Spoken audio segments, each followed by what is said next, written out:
It's urban deportation. And Mia is now is going to be deported on July 19th. She has, the reason we're here is to help her raise money to pack her store up and to be able to put a down payment on another location, because aquí estamos y no nos vamos. She's being displaced. She's probably going to have to go somewhere other than Valencia, but it's time that we take the streets back, take our community back. And we really appreciate everyone here. Mia González. Señoras y señores, les presento a Mia González, la dueña de la tienda Encantada. Y el motivo del por qué estamos aquí. Mia, ¿unas palabras? Gracias ustedes. I have to say that I was laughing with Betty. I was saying, boy, this is the best disaster party I've ever experienced in my entire life. But it's lovely to see that how we are family. And we've grown up together. We've done so many things in the community. But more importantly, how you've supported a small business like Encantada. I took the venture on with my family at the time and then did it independently. And it's very difficult to do a cultural business and to try to maintain and sustain yourself. And try to be interesting and promote other artists as well, and doing handmade and two-dimensional and three-dimensional work. It's unfortunate what's happened to us on Valencia Street. We were there dodging the bullets. I remember there was a number of times when we would dodge the bullets from across the street from La Rondalla, when Valencia Street was 4 lanes and then got down to 2 lanes, and then those parquettes, which I can't stand, and then it's just what happened. I felt like we were the frontiers people of a small business that loved what we did passionately, but we also, unfortunately, made that street very comfortable for us, for others, but we paved the road, but also paving that road moved us out. So that was a real unfortunate situation. My building has been sold 5 different times. I've tried to renew my lease several times, and they just didn't want to do it because of the transition of the property being sold.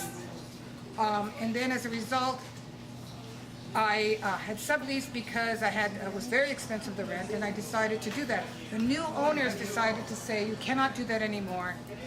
Just continue with what you're doing, and you're not going. And then I said, well, I'm going to be safe. They said, sure, no problem. So I kept paying the rent, and then finally I got a notice, a 30-day goodbye eviction notice. Shocked the hell out of me. So that's what we're trying to fight it, and they do not want to hear anything about it. We do not know what the property is going to be turning into. My space is very, very slum.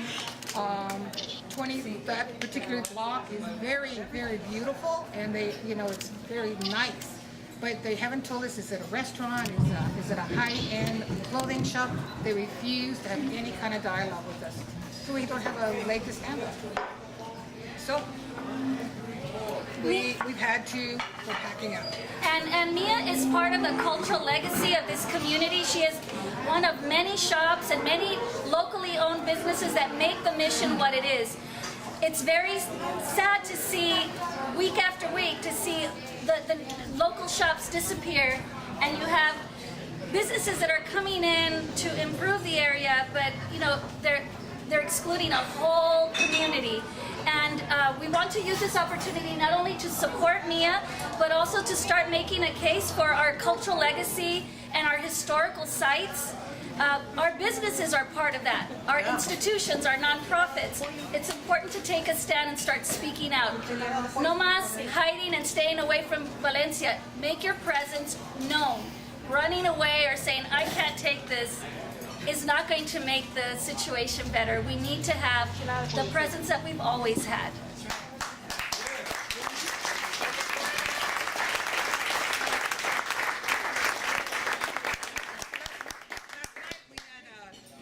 Did it. We broke down the walls between what I originally started, which was the gallery, and Encantada. So we broke the wall down for the first time. It was very heartbreaking. And so in breaking the wall, I said, okay, that was a first step to say that it's over. So when we did that, we started taking things down as part of the collection. There's pieces that we have that are not going to be for sale. So we're putting other things in the other room for sale. There's a young woman who works with me, and she came in to work today, and she was freaked out. She was, did somebody steal anything? What happened? Because everything was all over the place. So we are selling things in the store because we need to raise the revenue for potential either storage and a relocation. So we're looking forward to a couple of things. We're going to be setting up on July the 17th, we're going to do a live art auction. And we're going to have a celebrity guest here, hopefully, and some artwork that are going to be donated for the fundraiser.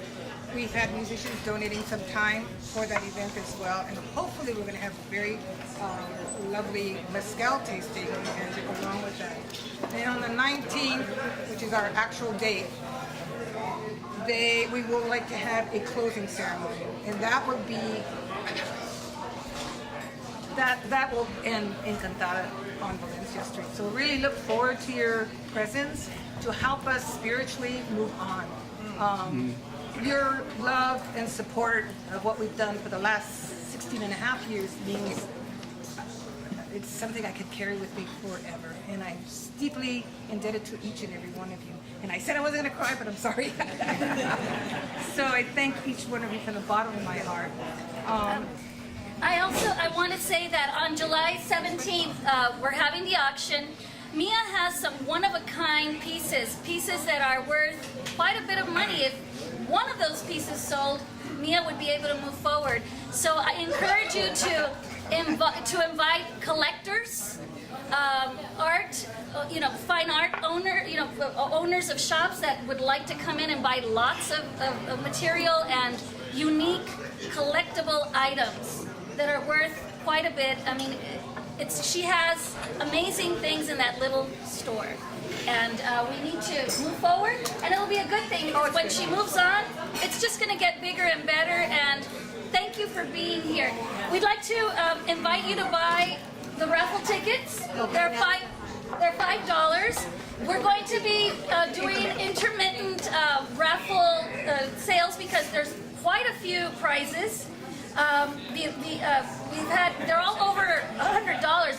Viva Rocha, Back to the Picture, Encantada T-shirt, Scarlet Sage, Jorge Alejandro Mujia, Martina La Latina Chocolates, Radio Habana, Black and Blue Tattoos, Dr. Benny the Dentist, Hanlon Architect, Recalito, and Roosevelt Tamales. We have some pretty good prizes, $5. Every penny helps. Thank you for being part of this community and keeping it alive because you are what's going to save this community. No one else is. That's right.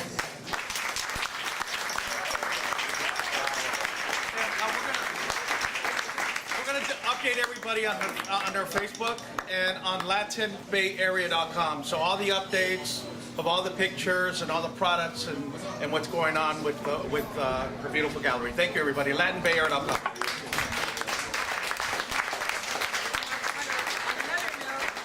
Some very lovely suggestions from very handsome men saying that they want to, you don't have to be handsome, but to come and help pack. There's a lot of heavy items that we have in Encantada. And we have to dismantle a lot that we did in the back because wherever I go, I'm going to need those materials. So we're taking volunteers. Also, on that note, another big need that Mia has because she's transitioning first into a storage unit.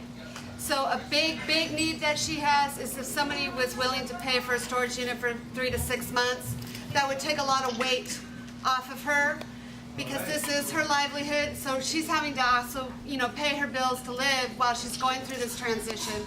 And she doesn't have things like unemployment or anything like that. So we're needing a storage unit. We're needing physical labor. We're needing moving boxes. There's bubble wrap, lots of bubble wrap. So those are all the things that we need. We're going to get to some music with the Mission District Latin Jazz All-Stars. And we'll come back.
We fell down, got scraped, got bloody, and we got right back up.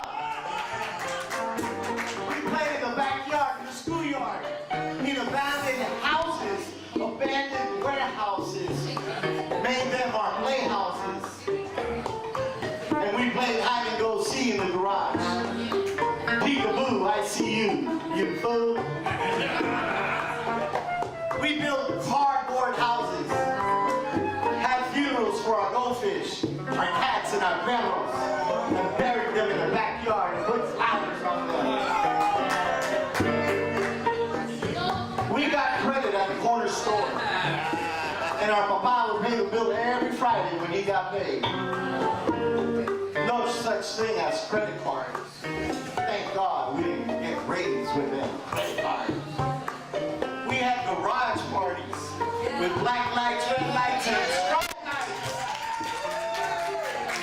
And drink to those 45s of Smokey Robinson, the Miracles, Stone Blood, while macking away in the middle of the night.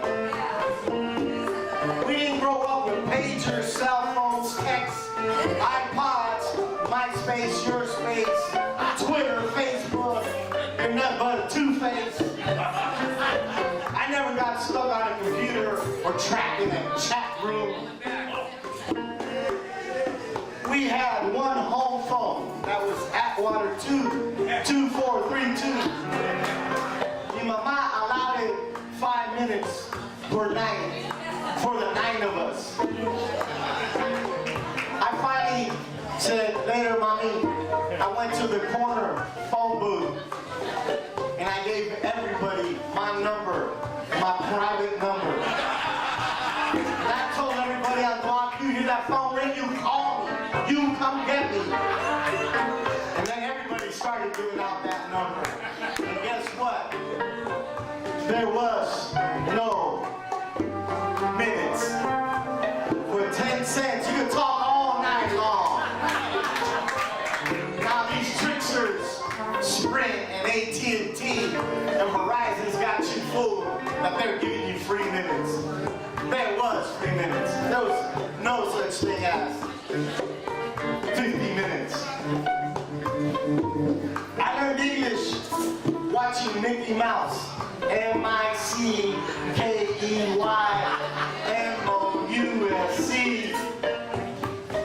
And I love Ricky and that crazy redhead. Remember her? Lucy. We took baths, no showers, because we had no showers. Except for all the baby showers, and there was tons of those. I never wore a seatbelt. Gas was 39 cents a gallon, and they used to have gas price wars on South Van Ness in 16th and South Van Ness in 17th. Remember the Mohawk Indian? That was special. You got blue chip stamps, and you collect those blue chip stamps, you get that book.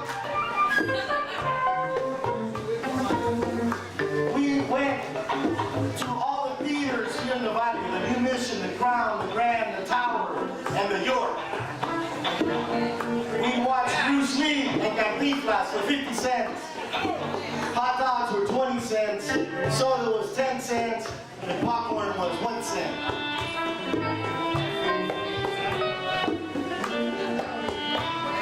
We jumped on Muni and the Jitney.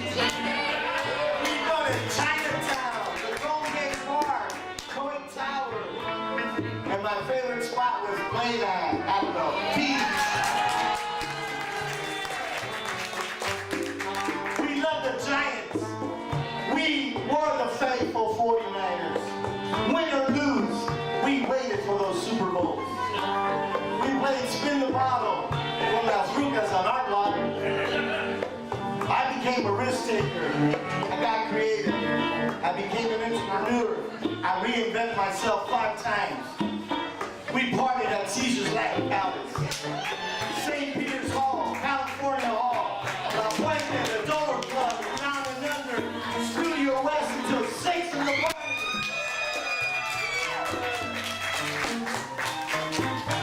El Barrio La Misión created its own sound. From Limbo to the Latin Bloods to the ghetto, Los Beamers, Alma del Barrio, Típica Cienfuega, Santa Caliente, John Santos, John Calloway, Gary Flores, and Ed Aguilar, Mago, Sapo, Azteca, Santana, and it's still going strong. Look at Loco Poco. We grew up with conga drums, cowbells, flutes, and bongos in Chegueré at El Parque Dolores until La Pinche Choca showed up and started arresting everybody. I and went cruising up and down like a show and watched it all blow up. Feared the raflas from all over Califas came to our body on my show to cruise. We fought La Chota and we beat La Chota. We sued La Chota and we won in court against La Chota. We put La Chota on trial and we got a settlement to build Plaza Park and Mission Recreation Center. Yeah, and I became an addict, stoned out of my mind. I tried that marijuana, the reds, the acid, the mescaline, and that mean to kill you tequila. But you know what? I got into recovery and I cleaned up. Now I got a PhD in AACA, and I got a BA, and I'm a bad motherfucker, a sober and clean, and watch out for me. What a day.